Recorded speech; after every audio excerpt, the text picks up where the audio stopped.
Hello and welcome to another video review. This is Wolfenstein: The Old Blood for PC, Xbox One, and PlayStation 4. This review is coming to you courtesy of Fusion Bunny. He sent me this, so thank you, it is greatly appreciated. This is a first-person shooter and the prequel slash standalone expansion to Wolfenstein: The New Order.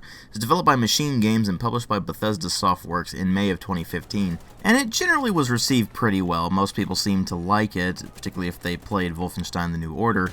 But it did have a few drawbacks compared to the New Order that were mostly centered around the beginning chapter of the game, which I'll get to more when I get to the actual story and gameplay. But suffice to say, this was pretty much expected. I mean, Wolfenstein: The New Order was generally received as the best FPS of 2014 for some baffling reason. And if you saw the Wolfenstein: The New Order review I put up for New Year's Day, you know exactly what I think about it.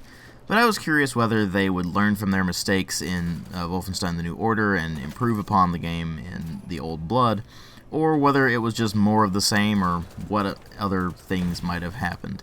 Let's go ahead and delve right into this thing and find out. Now, as far as presentation goes, there's really not that much to talk about because this is a standalone expansion to Wolfenstein: The New Order, and it has a lot of asset reuse. So you're going to run into a lot of stuff that looks really familiar when you actually play this thing, if you have played The New Order. But the main difference here is that instead of taking place in a highly industrialized society, what you find is that it takes place in the more traditional Wolfenstein kind of locations. So you start out in Castle Wolfenstein, you move on to a village, and you have catacombs and things like that are all very familiar to you if you played other Wolfenstein games. And it feels like it's doing a lot of trying to throw back to Return to Castle Wolfenstein, even though that doesn't really work out in the game's favor all that much. I'll get to that more later on. But all the new stuff looks about the same as the old stuff in terms of quality, so there's not really too much to talk about there other than just the change in art style, which I guess is appreciated considering how bland and boring the art style was in The New Order, simply because of how industrial it was. In this one, you get more of that rustic feel, but at the same time, you still got a pretty bland color scheme, mostly brown and gray and not much else. So, once again, they go for the braun und grau und realistisch look. Luckily, they did expand the color palette a bit compared to The New Order, but it's really not that much of an expansion. As far as sound design goes, it's pretty much the same as The New Order, just with all the 1946 stuff going on. The new assets fit in very well with what they have, and the voice acting is generally pretty solid. It's just that the writing in this game is a hell of a lot worse than The New Order somehow. So the dialogue doesn't really get helped by the quality of the voice acting, even if the actors did do what they could with what they had. Now, like the art style, the music is decidedly different from The New Order. You get a lot less of the 60s style distortion and occasional dubstep feel, and a lot more of string quartet. So I guess it's slightly more refreshing than what we had in The New Order, but at the same time, it just fades in the background and you barely even notice it. So that's really just more of a missed opportunity than anything else. But ultimately what really matter here are the story and the gameplay, and the story in this takes place in the alternate 1946 prior to the events of Wolfenstein: The New Order. And you play as B.J. Blazkowicz once again, who is sent on a mission to infiltrate Castle Wolfenstein and get a folder containing the location of General Wilhelm Strasse's compound, which you see the assault on in the very beginning of The New Order. And as you would expect, things go horribly, horribly wrong. Both in terms of what happens in the plot, just the mission itself goes horribly wrong and you have to improvise up to wazoo, and in the actual writing itself. You see, the plot in this is thin, for lack of a better term, and it's kind of weird because they decided to go with a B-movie feel, only instead of getting the B-movie feel, they got more of the D-movie feel, maybe the F-movie feel, in fact, because the plot in this is just downright awful. The goal of that folder containing the location of Wilhelm Strasse ends up being just kind of a secondary thing to what is actually going on, which is that the person who has the folder, Helga von Schabs, is conducting an excavation in the town of Wolfsburg, and you go in and infiltrate that and figure out what she's up to. And of course, it involves the occult. You can pretty much just expect that from pretty early on in the game. And when it finally does happen, you just go, really? You do realize The New Order didn't have any of this kind of stuff, right? it was all just sort of technology that was way beyond our comprehension. And then you get to the Old Blood and you're dealing with straight up occult stuff. Monsters, zombies, that sort of thing. Yes, zombies. Because apparently you can't make a game anymore that doesn't have zombies of some sort in them. Should be pretty painfully obvious that I am incredibly sick of fighting zombies at this point.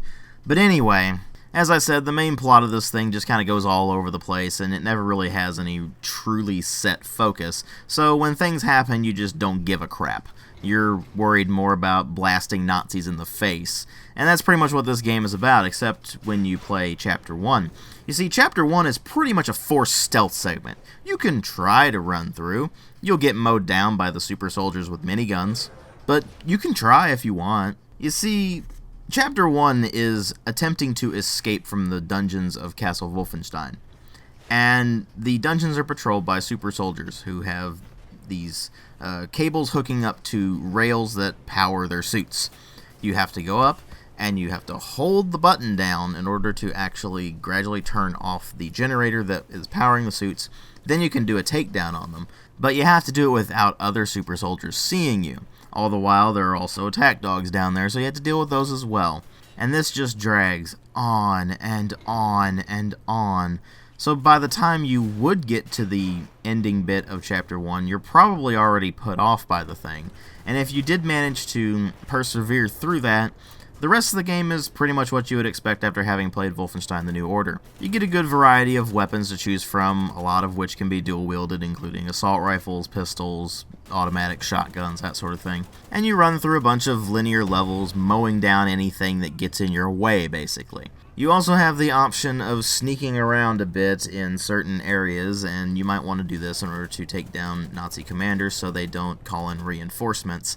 But other than that, there's really not too much of a reason to be sneaky unless you just decide to be sneaky as a personal choice. It does make things a bit easier sometimes, but then they made a lot of this really linear. In fact, there's certain areas that are straight up corridors, and trying to be sneaky in those is pretty much an exercise in futility. So there's a lot more guns blazing kind of stuff in this, and that fits the more B-movie feel that they were trying to go for. But you're still dealing with the same combat system and everything that Wolfenstein: The New Order did. Enemies are still bullet sponges. They're not quite as bad as in The New Order because you have less variety of enemies in this. But even then, the FPS combat just wears on you after a while and really becomes boring. Especially when it introduces the zombies. Because guess what you need to do with them? Shoot them once in the head. That's it. Just one shot to the head. Doesn't matter what your gun is. And they're pathetically easy to take down. They do a lot of damage if they hit you, but otherwise they aren't that big of a problem to deal with. They're just really annoying. And of course the super soldiers are just the definition of bullet sponge in this. You just blow armor bits off and eventually you'll manage to bring them down. But generally speaking, there's really not that much variety to what you're doing. It's a good thing then that the game is rather short. I played this thing on the hard setting. I didn't play on Uber, I played on I Am Death Incarnate. And it took me about 5 hours to get through it. So the rather tedious gameplay doesn't really wear on you quite as much as The New Order does, but if you have played The New Order and you did find it tedious, if you're like me, then you're going to find that the Old Blood is just more of the same, really. It's just with a really, really dull intro bit where you're having to escape in mandatory stealth, because that's clearly what everyone wants, right? Wrong. In fact, the general vibe I kept getting from this thing was that it was trying to be a throwback to Return to Castle Wolfenstein, and it was just failing miserably at it. Instead, it basically takes what Wolfenstein: The New Order did wrong, doesn't fix any of it, and then throws you into a game kind of built entirely around that. I mean, at least it's more of a coherent game than Wolfenstein: The New Order was, simply by nature of it not really taking itself very seriously, but it doesn't really remedy any of the problems that The New Order had, other than the fact that that game was incredibly inconsistent in terms of its tone. You had the very, very serious story and attempts at emotional character development and things like that, mixed in with a completely and utterly ridiculous game with completely and utterly ridiculous scenarios. This game is just pure ridiculousness, but it doesn't really capitalize on it very well. I mean, it's telling when the only time I actually got any real fun out of this thing was when I was sneaking around in the cellars of some place, and there was a literal grammar Nazi. It was one of the Nazis correcting one of the other Nazis on his grammar. And I found that rather amusing. But that was the only time in the game where I wasn't getting frustrated as hell with how boring the game was. I am still completely baffled as to why people seem to think Wolfenstein: The New Order is an amazing FPS. It's not. It's competent. The Old Blood, on the other hand, is something that I can literally only recommend to people who enjoyed the living hell out of Wolfenstein: The New Order. If you're not someone who loved the living hell out of Wolfenstein: The New Order, then you're not going to be able to get much of anything out of this. The handful of new weapons you get are certainly not enough to save this thing, and even then, they're pretty much just copies of weapons that were already in The New Order, just not available in the 1946 timeline. And they just end up being less satisfying as a result. It feels like so much of this thing is just recycled rather than actually creative and interesting. It feels like a cash-in. And even though it's not a horrible game, you could do far, far better. And frankly, I'm concerned that machine games will never really manage to get past what they did with Wolfenstein: The New Order. And Wolfenstein: The New Order wasn't really all that great of a game. It was okay, like I said, it's a competent FPS, but it's certainly not a proper Wolfenstein game. We haven't had one of those since Return to Castle Wolfenstein back in 2001. And at this point, I'm pretty much convinced we're never going to see another proper Wolfenstein game again. Kind of a shame, really. Anyway, to sum things up, trying to go on nostalgia factor with this didn't exactly pay off in the long run. They already attempted that with Wolfenstein: The New Order's Nightmare thing, where you went back into the E1M1 of Wolfenstein 3D.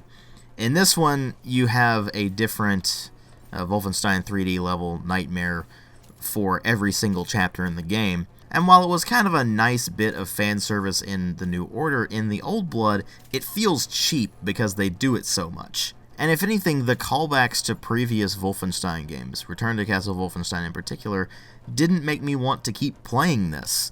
Had this not been sent to me, I probably wouldn't have finished it. It doesn't justify its $20 price tag, even though that is certainly a lot less than Wolfenstein: The New Order was on release. It doesn't justify its 37GB install, which is baffling considering it's only a 5-hour game and single player only, and it just feels like a blatant cash-in on the whole standalone expansion for $20 thing that is starting to become more and more commonplace, thanks to things like Far Cry 3 Blood Dragon, and I guess Call of Juarez Gunslinger, even though that's not really an expansion, it's a full-on game. But you'd frankly be much better served by playing those than this. If you're gonna play a Wolfenstein game from Machine Games, play The New Order, and if you like that, then you might be able to get something out of the Old Blood, but I got barely anything out of this other than frustration and irritation. I give it a 2 out of 5. Thanks for watching.